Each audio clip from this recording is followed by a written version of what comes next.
Shalom, selamat pagi Bapak Ibu serta saudara yang dikasih oleh Tuhan. Kiranya berkat, damai sejahtera dan sukacita dari Tuhan Yesus Kristus senantiasa menyertai kita sekalian. Sebelum kita mendengarkan firman Tuhan dan renungan, marilah kita berdoa. Tuhan Allah Bapa yang Maha Baik, kami sungguh bersyukur atas kebaikan dan kemurahan-Mu, karena Engkau Tuhan yang selalu melindungi dan memberikan pertolongan dalam kehidupan kami. Jika saat ini kami akan mendengarkan firman-Mu, kami memohon Tuhan mengurapi kami dengan Roh Kudus-Mu, agar kami dapat mengerti dan memahami apa yang Tuhan sampaikan kepada kami. Mampukan kami ya Tuhan untuk menjadi anak-anak-Mu yang mentaati firman-Mu. Terima kasih Tuhan, di dalam nama Tuhan Yesus Kristus kami berdoa dan bersyukur. Amin. Bapak Ibu serta saudara yang terkasih, bacaan firman Tuhan saat ini diambil dari TB2 Injil Matius pasal 18 ayat 5. Demikianlah sabda Tuhan.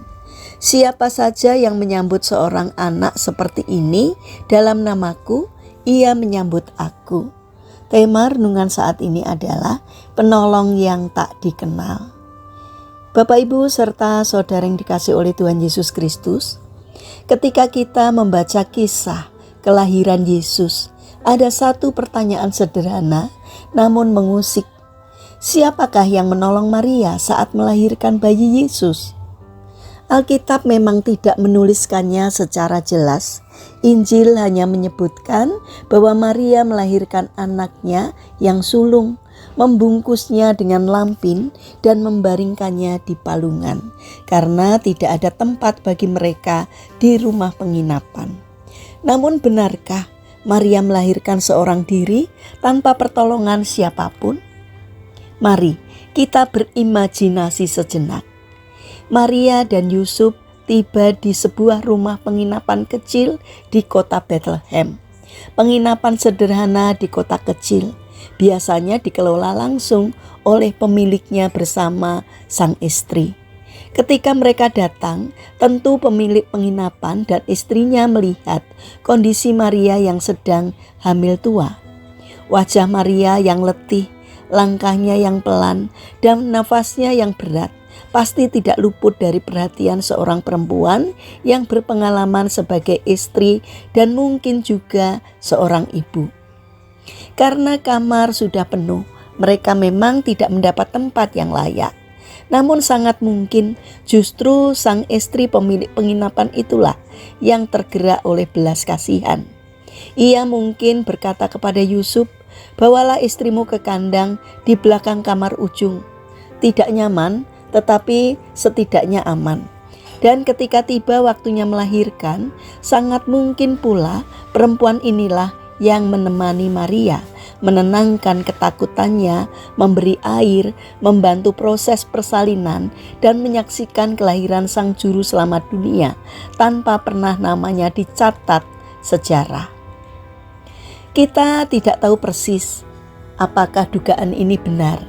Alkitab memang diam. Namun satu hal yang pasti, siapapun yang menolong Maria pada malam itu adalah seorang penolong yang tak dikenal. Ia tidak disebut namanya, tidak dipuji, tidak dikenang manusia, tetapi ia menjadi bagian dari rencana Allah yang sangat besar, yaitu kelahiran Yesus Kristus. Bapak Ibu serta saudara yang terkasih, dari kisah yang tak tertulis ini, kita belajar sebuah kebenaran rohani yang penting. Tuhan menghargai perbuatan kasih meskipun tidak dilihat dan tidak dikenal. Dunia sering mengukur kebaikan dari seberapa besar pengaruh dan pengakuan yang kita terima.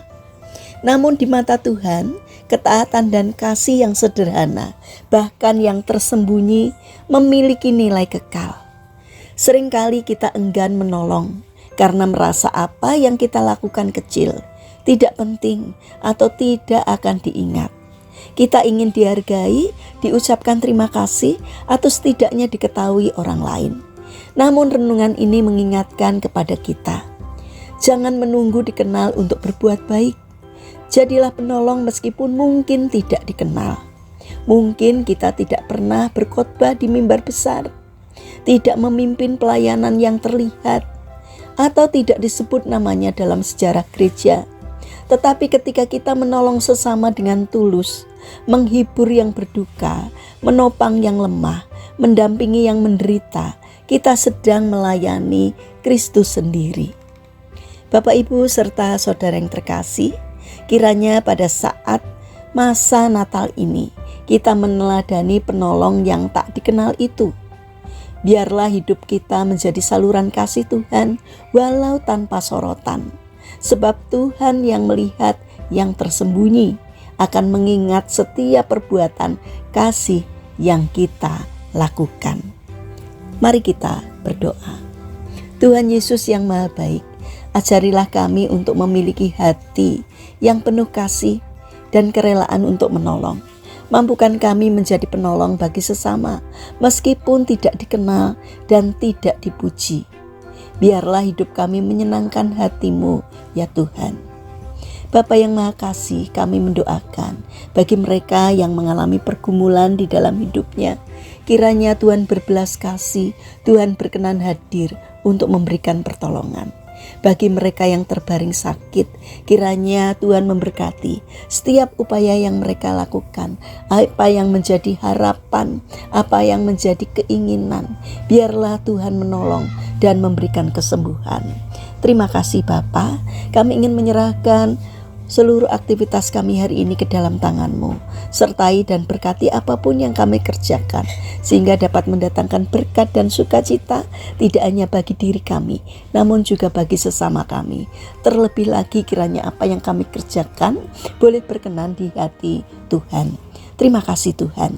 Kami serahkan seluruh doa dan permohonan kami kepada Allah Sang Juru Selamat yang kami kenal di dalam nama Tuhan Yesus Kristus.